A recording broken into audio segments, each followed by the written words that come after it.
იდგა 1 ოქტომბერი დემბელეს ოქროს ბურთის აღებიდან მე-9 დღე.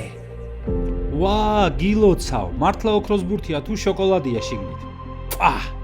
ჩემპიონთა ლიგის ფავორიტი ბარსელონა არავისზე ნაკლებ ფავორიტ PSG-ს უმასპინძლებს. Camp Nou და PSG ორივე უნდა დავასრულოთ. არ იქნება დანდობა და კვარა, მაგრამ იქნება ბარკოლა. სკამზე იმდენი დრო გავატარე, რომ ბარსას ალბათ დამჯდარი შევუკე.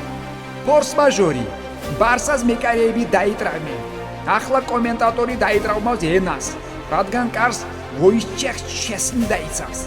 შარშან ლაპორტამ რომ დამირეკა, ვიფიქრე თავდებში უნდა ჩამაყენოსნი და ამან კარში ჩამაყენა. ვინ დაიკანონებს მოედნის ცენტრში არაკომერციულ ფაქტს? წყალში თევზივით მოძრავი პედრი თუ საცობში სკუტერივით მოძრავი ვიტინია? მიყვარს პასები. ლიგის ფინალში მხითარიანმა მასწავლა. რასაც აგასცემ შენია, რაც არა დაკარგულია. მესის ნაბანავები ლამინე იამალი.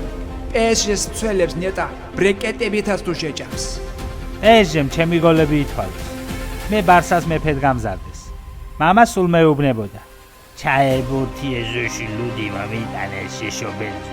იქნება შოუ. ბურთით მანევრი, სკილების კორიანტელი, სადღესასწაულო განწყობა. ამდენი ჩემი თავი არ მიქია. ბარსელონა PSG. ჰეახ, გათბობას თუ არ თავთ, ლედი და ჩაუჭეკით.